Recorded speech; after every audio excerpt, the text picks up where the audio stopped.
Que la paz de nuestro Señor Jesucristo esté con todos ustedes, hermanos y amigos. Estamos comenzando la cuaresma con el miércoles de ceniza y esta es una práctica maravillosa que muchos católicos y también hermanos evangélicos no comprenden porque pues no se ha profundizado en el significado y la finalidad que tienen estas prácticas, estos ejercicios espirituales, y sobre todo esta obra de misericordia que es el ayuno. O sea, no son cosas, pues, como vamos a ver en el texto que a continuación vamos a leer en el texto bíblico, no es para vanagloriarse, no es para el aplauso de los demás, no, tienen un propósito espiritual que también apunta a los cielos, que apunta a la salvación. Pero en el debate que sostuvieron nuestros hermanos, el católico Dante Urbina con el hermano evangélico Carlos Veloz, se hace de parte del protestantismo, se quiere hacer notar que con la muerte de Cristo nuestro Señor es suficiente ya su acto redentor derramando su sangre y ya no serían necesarias más obras. Vamos a ver que la Biblia nos muestra que, que Dios ha querido que colaboremos también en su plan de salvación y en la nuestra también. No es que nosotros le agreguemos, le añadamos a la muerte de Cristo algo más, alguna obra más. No, la obra de Cristo es plena, es total. Nosotros no le agregamos nada, absolutamente nada le agregamos, pero Dios quiere pues hacernos partícipes, para eso nos ha dado libre albedrío, nos ha dado libertad para acoger su gracia y poder fructificar con obras de santidad, con obras de amor, con obras de misericordia, que produzcamos más. Él quiere que nosotros participemos. Entonces, vamos a partir iluminándonos también con el Evangelio y vamos en un momentito más al debate que sostuvieron los hermanos para ver que Dios quiere que hagamos obras de misericordia, obras de amor. Y vamos al Evangelio según San Mateo del capítulo 6, del versículo 1 al 18. Y es el Evangelio del miércoles de ceniza. Jesús dijo a sus discípulos, tengan cuidado de no practicar su justicia delante de los hombres para ser vistos por ellos. De lo contrario, no recibirán ninguna recompensa del Padre en el cielo. Repito, no recibirán ninguna recompensa del Padre que está en el cielo. Por lo tanto, cuando des limosna, no lo vayas pregonando delante de ti como hacen los hipócritas en las sinagogas y en las calles para ser honrados por los hombres. Les aseguro que ellos ya tienen su recompensa. Cuando tú des limosna, que tu mano izquierda ignore lo que hace la derecha, para que tu limosna quede en secreto y tu Padre que ve en lo secreto te recompensará. Cuando ustedes oren, no hagan como los hipócritas. A ellos les gusta orar de pie en las sinagogas y en las esquinas de las calles para ser vistos. Les aseguro que ellos ya tienen su recompensa. Tú, en cambio, cuando ores, retírate a tu habitación, cierra la puerta y ora a tu Padre que está en lo secreto. Y tu Padre que ve en lo secreto te recompensará. Cuando ustedes ayunen, no pongan cara triste como hacen los hipócritas, que desfiguran su rostro para que se note que ayunan. Les aseguro que con eso ya han recibido su recompensa. Tú, en cambio, cuando ayunes, perfuma tu cabeza y lava tu rostro para que tu ayuno no sea conocido por los hombres, sino por tu Padre que está en lo secreto, y tu Padre que ve en lo secreto te recompensará. Palabra del Señor. Gloria a ti, Señor Jesús. Bien, hermanos, entonces, miren cómo es que aquí el Evangelio es claro. Nos está mostrando que va a haber una recompensa y el Evangelio es un escrito teológico, espiritual, y esta recompensa no se trata de bienes materiales, hemos terminado en el versículo 18 de Mateo capítulo 6, y en el versículo 20, miren lo que acaba de decir: junten tesoros y reservas en el cielo. O sea, en el contexto, esta recompensa está dirigida a la salvación, al cielo, ¿no? Bien, entonces, aquí hay que notar que estas obras de misericordia, que es la limosna, va a tener una recompensa, ¿no? Pero cuando lo hacemos de manera hipócrita para que digan, oh, mira, Vicente, cómo colabora con los pobres, con los necesitados. No, no, eso Dios, ese tipo de obra, esa no la va a considerar el Señor. Esa no, sino que quiere algo genuino, algo sincero. Y nosotros estamos invitados a dar limosna. Tengamos siempre una billetera, en el monedero, listo, algún dinerito para que nosotros podamos darle a aquellas personas que necesitan. Entonces, de esta manera va a servir para que nosotros, nuestro corazón, se vuelva generoso, misericordioso, caritativo, ¿no? Ahí en el pobre, en la persona que sufre, en el doliente, está Cristo. Y no es en la calle, también en la casa. Ver de qué manera, cómo nosotros ayudamos en la casa, en la familia, en el trabajo, ¿no? Dejando a veces de hacer nuestras cosas por dedicarla a ayudar a los demás, ¿no? Dar de nuestro tiempo. No es solamente dinero, también son nuestros esfuerzos. Hay diferentes formas de cómo ayudar a las personas, pero no para que nos aplaudan. Eso no quiere. El tipo de obras que tienen una forma de hipocresía no van a tener una recompensa en el cielo. Entonces, igual sucede con la oración, igual sucede con el ayuno. O sea, este tipo de ayuno, que solamente es para el que dirán, ¿no? Para no va a tener nada, porque el ayuno es este sacrificio de dejar de comer, eh, ese ahorro es también para ayudar a otras personas, pero podemos ayudar de cosas también eh, graves, ¿no? Como por ejemplo, que a veces dedicamos mucho tiempo a estar en eso, en las redes sociales, etcétera, y dar tiempo para servir en la iglesia, dar tiempo para estar con la familia, dar un tiempo para dedicarle a esa persona que a veces necesita un consejo, etcétera, ¿no? Entonces, son obras que tienen una visión espiritual, dirigida para crecer nosotros espiritualmente.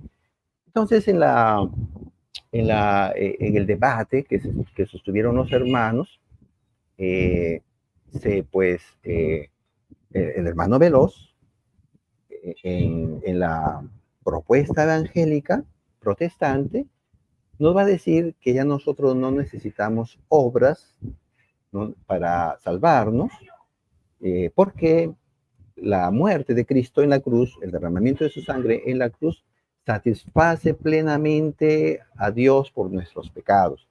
Y bueno, la iglesia también lo va a decir, o sea, no lo vamos a negar. Es más, la iglesia católica en ningún momento enseña que nosotros somos salvos única y exclusivamente por nuestras propias obras. Ningún ser humano se ha salvado por sus propias obras. La Iglesia Católica no enseña que seamos salvos única y exclusivamente por nuestras obras, que es lo que quedó sentado muy bien en el debate que sostuvieron nuestros hermanos Dante Veloz, Dante Urbina y Carlos Veloz. Entonces, parece, y el hermano Veloz no llega a comprender la visión del catolicismo. El catolicismo cree que somos salvos por gracia, justificados por la fe, no por este tipo de obras para vanagloriarse, como también ahí en los textos tanto de Gálatas 2:8, 9 en adelante, como también Efesios capítulo 2, el contexto en el que se dicen que somos salvos por gracia mediante la fe y no por obras. Estas obras se refieren a las obras de la ley judía, que hablan de la circuncisión. Si ustedes ven el contexto, tanto de Gálatas, de los capítulos 2 y capítulos siguientes, van a ver que se trata de estas obras de la ley y de la ley mosaica, que en el tiempo de Jesús pues se habían concentrado en lo que es la circuncisión, las fiestas sabáticas, los alimentos, los ritos sacerdotales, etcétera. Entonces habían caído en esta exageración de que este tipo de obras les salvaba. Y San Pablo va a decir, no, eso no salva. Ahora, los hermanos evangélicos caen en el otro lado, de decir que solamente la fe salva, cuando vamos a ver que Dios quiere que nosotros los hombres colaboremos con el Señor. Bien, entonces vamos a presentar el video, esta partecita, a ver, vamos, va a hablar el señor Carlos Veloz. Bien, listo. La justificación por la fe la presentaremos sobre la base de dos estructuras argumentativas. Número uno, fundamento bíblico, obvio, y número dos, referencias diversas a modo de testigos. Teniendo en cuenta que ambos creemos que somos salvos por gracia por medio de la fe, la sola fide establece en su fundamento que la satisfacción plena está en la obra de Cristo en la cruz y que ésta se aplica totalmente solo por la fe en Cristo y su gracia salvífica. Ahora vamos a pasar a mis referencias. La satisfacción plena de Dios.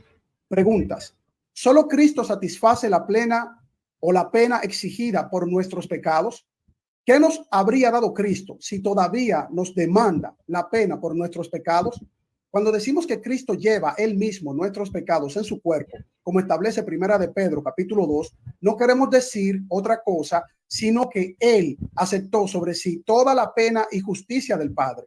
Esto claramente lo presenta Isaías al decir, el castigo de nuestra paz fue sobre él, como establece el capítulo 53. Pregunta, ¿Cristo ha padecido la pena de los pecados para justificar a todo aquel que cree de forma absoluta en su obra? Siempre que Pablo menciona de la redención, la suele llamar en el griego apolitrosis, término que no solo significa redención como comúnmente se entiende, sino que el mismo precio, satisfacción de la redención y rescate, el mismo Cristo en la cruz la pagó por nosotros ante el Padre, como establece Romanos capítulo 3, Primera de Corintios capítulo 1, Efesios capítulo 1, Colosenses capítulo 1 y Primera de Timoteo capítulo 2, la cual es la propiciación para con Dios de manera definitiva, sin la economía de las obras del ser humano y solo por la gracia por medio de la fe. La obra de Cristo es la expiación y propiciación. Y me gustaría que en el tiempo nuestro querido Dante Urbina nos explique cómo ve su cosmovisión la expiación por propiciación para la satisfacción plena de Jesucristo ante el Padre. Bien, entonces, hermanos, aquí el hermano Carlos Veloz ha hecho pues la presentación de que la salvación solamente pues es realizada por Cristo y no hay obra alguna que se requiera para luego ya salvárselo. Y nosotros pues creemos eso. Y vamos a ver que Dante lo va a explicar de manera concisa y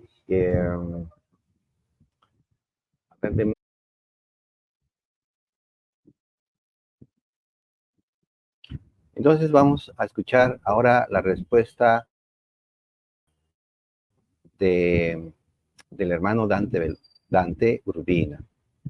A ver, me dan un segundito aquí para... Aquí estamos. Comiences, voy a poner a andar el cronómetro. Ok, va. Aquí ha pasado algo alucinante. Se cumplió lo que predije. El señor Veloz ha venido con las manos vacías al debate. No ha traído argumentos, no ha traído nada.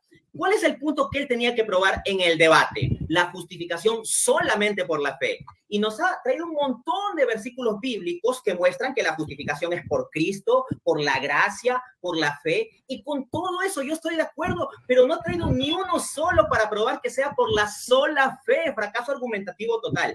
De todos modos, vamos a responder punto por punto a sus alegaciones. Dice que Cristo lleva nuestros pecados y acepta el castigo por nosotros. Estoy de acuerdo, pero eso no descarta la necesidad de nuestra obediencia para que nos aplique ese beneficio. Hebreos 5:9. Bien, entonces, como lo ha dicho claramente Dante Urbina, nosotros, los católicos, creemos que Cristo satisface, ¿no? Con esa obra de dar su vida por nuestros pecados, y pues está bien. O sea, los hermanos evangélicos no conocen nuestra fe, y en el debate, pues lamentablemente, Carlos Veloz, como dijo Dante Urbina, solamente presentó versículos en los que se dice que somos justificados por la fe, pero en ninguna parte va a mencionar la Biblia, ni tampoco Carlos Veloz ni lo puede mostrar, ni por la Biblia ni por la tradición, que somos justificados solamente por la fe. Bien, entonces vamos acá a ver que Dios quiere que más bien el hombre colabore, participe en su plan de salvación. Ahora, lo que nos está diciendo, se está refiriendo el hermano, pues, Carlos Veloz, es que nosotros, ciertamente, sí, por el pecado, cuando el hombre peca, ellos, los evangélicos, tienen un desarrollo por Calvino de que este pecado lo lleva al hombre a una depravación total. Ya no puede realizar ninguna obra satisfactoria para Dios. Todas sus obras, van a decir ellos, según Isaías capítulo 64, versículos 6 y 7, que son obras de inmundicia, ¿no? Que no, nada va a satisfacer a Dios. Sin embargo, un versículo antes, ahí en Isaías 64, versículo 5, nos va a decir que hay alegría por el hombre que es justo.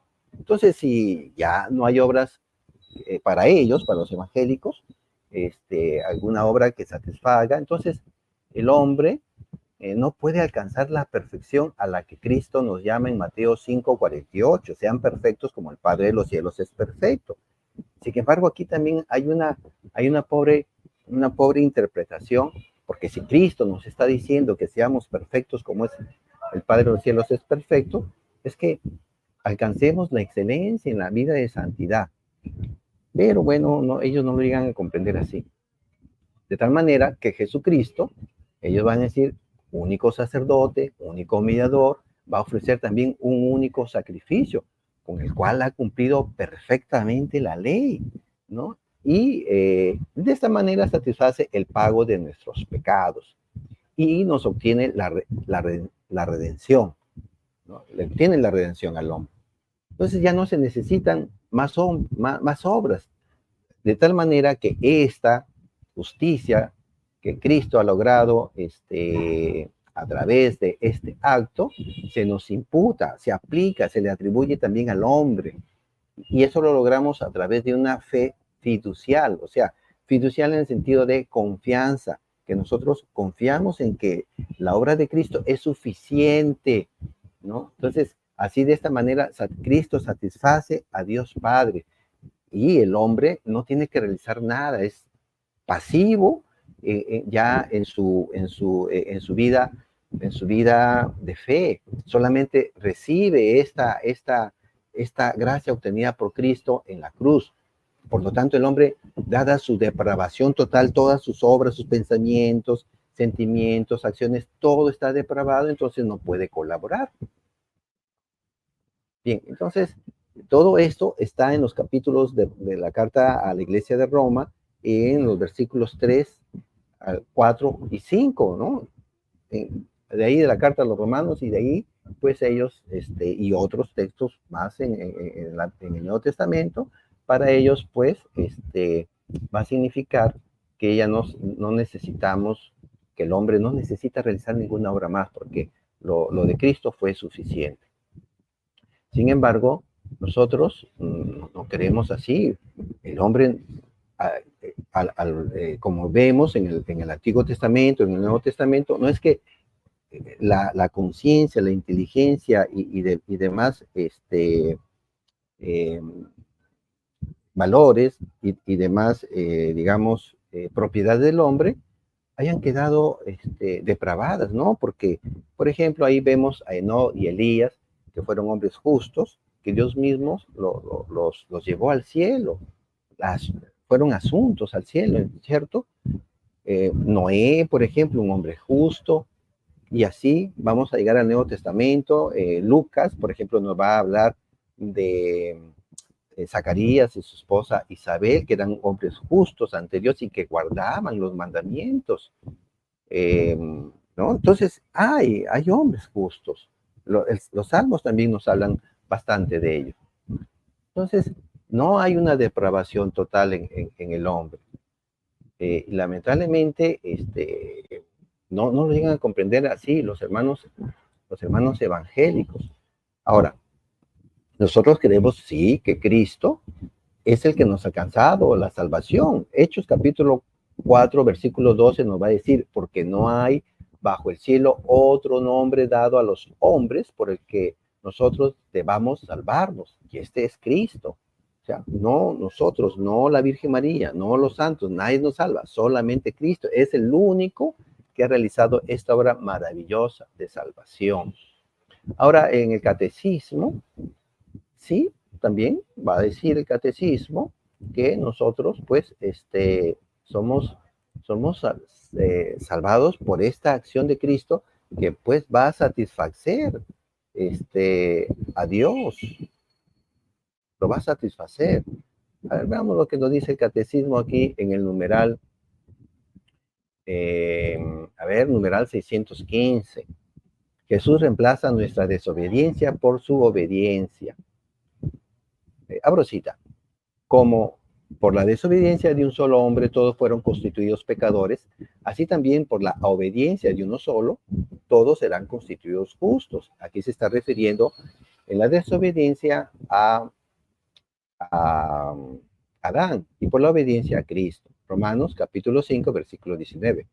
Por su obediencia, la de Cristo, hasta la muerte, Jesús llevó a cabo la sustitución del siervo doliente que se dio a sí mismo en expiación, cuando llevó el pecado de muchos, a quienes justificará y cuyas culpas soportará. Está citando aquí a Isaías capítulos 53, versículos 10 al 12. Jesús repara por nuestras faltas y satisface, repito, y satisface al Padre por nuestros pecados. Y esto lo va a decir ahí en el Concilio de Trento, en el Décinger 1529. Ahí se encuentra en este compendio, el Décinger, ¿no? 1529. Entonces, el catecismo nos enseña claramente que, pues, sí, Cristo ha satisfecho el deseo del Padre de que, en este caso, Cristo, santo, puro, perfecto, nos salve, no nuestras obras. Bien, luego tenemos también aquí el texto de, por ejemplo, que del Catecismo 1544 y 1545, que pues Cristo, Jesús, es el único mediador entre Dios y los hombres, en referencia a lo que dice 1 Timoteo capítulo 2, versículo 5. También Cristo es el único sumo sacerdote según el orden de Melquisedec, como lo dice la carta a los Hebreos capítulo 5, versículo 10 y el 6, versículo 20. Y que mediante una sola oblación ha llevado a la perfección para siempre a los santificados. Nuevamente hace referencia a Hebreos capítulo 10, versículo 14. Luego va a decir que el único sacrificio, a través del único sacrificio de su cruz. Entonces, la Iglesia Católica enseña, pues, en el numeral 1545, que el sacrificio del Redentor de Cristo es único, realizado una vez por todas, pero se hace presente en el sacrificio eucarístico de la Iglesia, o sea, en la misa. Hasta aquí hay una concordancia con lo que dicen los hermanos evangélicos, que Cristo, único sacerdote, único mediador, ha presentado una única ofrenda de una vez para siempre y por todas, nos alcanza la salvación. Nosotros no negamos eso, pero lo que nosotros queremos decir es que Cristo, que Dios, el Padre, también ha querido unirnos a este sacrificio eh, para gloria de Él, no para vanagloriarnos nosotros, porque por nuestras obras nadie se salva, pero a continuación, obtenida la salvación de Cristo en la cruz, nosotros pasamos a colaborar con Dios. Por eso tenemos libertad, podemos negar nosotros, rechazar la gracia que nos ha dado para nosotros salvarnos. Bien, entonces miren los siguientes textos que nos regala la palabra de Dios. Son preciosas y vamos a verlas, ¿no? Lo que nos dice, por ejemplo, la primera carta a Juan, capítulo 4, versículo 19, para que comprendamos esto tan hermoso que nos está diciendo aquí el Señor. Dice, primera carta de Juan, capítulo 4, versículo 19, quien teme no ha llegado a la plenitud en el amor. Nosotros amemos porque Él nos amó primero. Él nos amó primero. O sea, Él, Padre, tomó esta iniciativa. Cristo, obediente, se entrega por amor a Dios, por amor a los hombres, y nos ama, se entrega para salvarnos. Versículo 21. Y hemos recibido de este mandamiento: quien ama a Dios, ame también a su hermano. Palabra de Dios, te alabamos, Señor. Entonces, vemos que ya nos salvó, pero a continuación de este amor que nos entrega, nos da un mandamiento de hacer obras de amor, de misericordia con el prójimo, con el hermano. Luego, en el debate, por ejemplo, va a citar Dante Urbina algunos textos. Por ejemplo, aquí tenemos uno, que nos muestra que estamos llamados a tener una justicia, así como hemos leído el Evangelio de Mateo, capítulo 6, que dicen, cuídense de no practicar su justicia para que sean vistos por los hombres. No, entonces estamos invitados a tener también una justicia propia, apoyados con la gracia de Dios. Vamos a Mateo capítulo 5, versículo 20. Nos dice, porque os digo que si vuestra justicia no fuere mayor que la de los escribas y fariseos, no entraréis en el reino de los cielos. Vean, qué hermoso, ven cómo nos estamos invitados también a ser partícipes. Y este otro texto, miren cómo es que también estamos invitados a tener un cuidado en nuestra justicia. Miren lo que dice Mateo capítulo 12, versículo 37, pero vamos a leer del 36. Mas yo os digo que de toda palabra ociosa que hablen los hombres, de ella darán cuenta en el día del juicio. No es que ya fuimos salvados, recibimos a Cristo, lo aceptamos como nuestro Dios y Salvador, y ahí acabó todo. No. Continúa nuestra vida de fe. Versículo 37.